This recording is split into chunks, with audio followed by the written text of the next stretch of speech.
సత్యం శివం సుందరం శ్రోతలకు నా హృదయపూర్వక నమస్కారాలు తెలియజేస్తూ ఈ వారం బాలరాముని నుదిటిని తాకిన సూర్యతిలకం మరియు భారతదేశంలో దేవుని పాదాలు తాకుతున్న దేవాలయాల గురించి మనం తెలుసుకుందాం. అయోధ్య నగరంలో కొలువైన శ్రీ బాలరాముని నుదిటిని సూర్యుడు తన కిరణాలతో దిద్దాడు. శ్రీరామనవమిని దక్షిణాదిలో శ్రీరాముని కళ్యాణంగాను, ఉత్తరాదిన జన్మదినంగాను హిందువులు జరుపుకునే ఒక ప్రత్యేకమైన పండుగ. శ్రీరాముని జన్మదినం, పెళ్ళి, పట్టాభిషేకం కూడా ఈరోజే జరిగింది. శ్రీరాముని జన్మదినం త్రేతాయుగంలో చైత్రమాసంలో వసంత ఋతువున శుద్ధ నవమి నాడు కర్కాటక లగ్నంలో అభిజిత్ ముహూర్తం అంటే మధ్యాహ్నం 12 గంటలకు జరిగింది. అయోధ్యలోని బాలరాముని ఆలయాన్ని సాంప్రదాయ నాగరీ నిర్మాణ పద్ధతిలో నిర్మించారు. 160 అడుగుల ఎత్తు, 380 అడుగుల పొడవు, 250 అడుగుల వెడల్పులో 1000 సంవత్సరాలు ఉండేటట్లుగా ఈ దేవాలయ నిర్మాణం జరిగింది. సూర్యతిలక్ ప్రాజెక్టులో చాలా సైన్స్ కూడా ఉంది.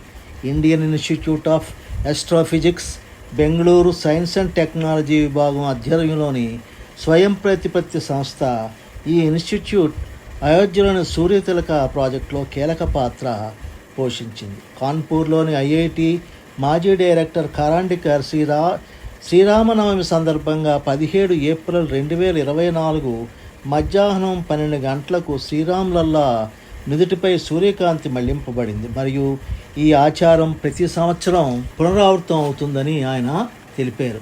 ప్రతి 19 సంవత్సరాలకు ఒకసారి శ్రీరామనవమి ఆంగ్ల క్యాలెండర్ తేదీన పునరావృతం అవుతుంది. ఈ పరికరం బెంగళూరులోని ఆప్టిక్ ల్యాబ్లో తయారు చేయబడింది. సిఎస్ఆర్ఐ రూర్కే వారు ఆప్టో మెకానికల్ సిస్టమ్ను అమలు చేశారు. అయోధ్య రామ మందిరంలో సూర్య కటకం, అద్దాలు, కటకాలు, పైపులను ఉపయోగించి శ్రీరాములల్లా నుదుటిని తాకేటట్టు చేశారు. కానీ భారతదేశంలో అనేక ప్రాచీన దేవాలయాల్లో దేవుని పాదాలను తాకేటట్లు సూర్యకిరణాలు దేవాలయ నిర్మాణంలోనే చేయడం జరిగింది. హిందూ దేవాలయాలన్నీ గ్రహశిస్తులకు సూర్యగమనానికి అనుగుణంగా ఉండేటట్లు నిర్మాణం చేయబడ్డాయి. స్థపత్య వేదం అంటే భారతీయ నిర్మాణ పద్ధతి ప్రకారం గుడి, ఊరు, విశ్వాన్ని ప్రతిబింబించాలని కాంబోడియాలోని అంకర్ వాట్ దేవాలయం కూడా ఈ విధంగానే నిర్మించారు.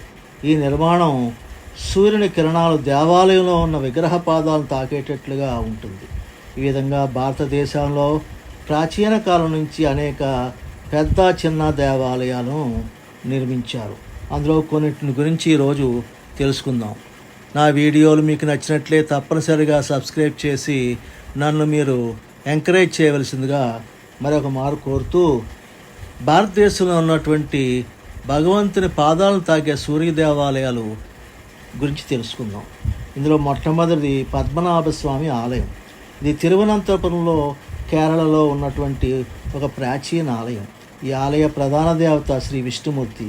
ప్రతి సంవత్సరం 23 సెప్టెంబరున ఆలయం కిటికీల నుంచి సూర్యుని కిరణాలు పద్మనాభ స్వామిని సృష్టించడం ఒక విశేషం. శ్రీ శశి థరూర్ గారు ఈ ప్రాంతపు ఎంపీ. ఎక్స్లో ఆయన పోస్ట్ చేసిన వీడియోని కూడా నేను మీకు అందిస్తూ ఉన్నాను. ఇక రెండవది అరసవెల్లి. శ్రీకాకుళం పట్టణానికి 6 కిలోమీటర్ల దూరంగా ఉన్న ఈ గ్రామంలో 7వ శతాబ్దంలో కళింగ రాజులు ఈ సూర్య దేవాలయాన్ని నిర్మించారు. శీతాకాలపు అతి చిన్న రోజు అయినాంతం అంటారు దీన్ని. వేసవకాలపులో అతిపెద్ద రోజు. సూర్యుని పాదాలను సూర్యకిరణాలు తాకుతాయి. ఇది ఒక అద్భుతమైనటువంటి దృశ్యం. చూడడానికి దేశంలో అనేక ప్రాంతాలకు అక్కడికి వెళతారు. మూడవది మొదేరా దేవాలయం. 11వ శతాబ్దంలో సోలాంకీ వంశానికి చెందిన 1వ భీమదేవుడు ఈ దేవాలయాన్ని నిర్మించాడు. అద్భుతమైన శిల్పకళాకృతులతో ఈ సూర్య దేవాలయం నేటికి వేలాది మంది పర్యాటకులకు కేంద్రంగా ఉంది. ప్రతి విషవత్తు ఈక్వినాక్స్కు సూర్యుని తొలికిరణాలు దేవుని పాదాలు తాకేటట్లు ఈ ఆలయాన్ని నిర్మించారు. ఈ ఆలయాన్ని అల్లావుద్దీన్ ఖిల్జీ నాశనం చేశారు. 4వది గవి గంగాధేశ్వర ఆలయం. ఇది బెంగళూరుకు దగ్గరలోనున్న శివుని దేవాలయం. బెంగళూరు నిర్మించిన కెంపెగౌడచే ఈ ఆలయ నిర్మాణం చేయబడింది. ప్రతి సంవత్సరం మకర సంక్రాంతి రోజున సూర్యుని కిరణాలు శివలింగాన్ని తాకుతాయి. ఈరోజు అనేక మంది ఈ వింతను చూడడానికి ఈ దేవాలయానికి వస్తారు. ఇంకా వేదనారాయణ స్వామి దేవాలయం. స్వామి విష్ణువును ఆరాధించే ఈ దేవాలయం తిరుపతి వద్ద ఉంది. ప్రతి సంవత్సరం ఈ దేవాలయంలో సూర్యుని కిరణాలు ఒకరోజు పాదాలను, రెండవ రోజు ఛాతీని, మూడవ రోజు నుదుటిని తాకుతాయి. ఇలాగా ప్రతి సంవత్సరం మార్చి నెలలో 12, 13, 14 తేదీల్లో జరుగుతుంది. ఈ వింతను చూడడానికి దేశ విదేశాల నుండి పర్యాటకులు ఇక్కడికి వస్తారు. ఇంకా చివరిది కోణార్క సూర్య దేవాలయం. ఇది ఒరిస్సాలోని పూరి వద్ద సముద్ర తీరంలో ఉంది. ఇది చక్కని శిల్పకళ రథాకృతిలో ఉంటుంది. సూర్యుని కిరణాలు ఈ గుడి ప్రధాన ద్వారాన్ని తాకుతాయి.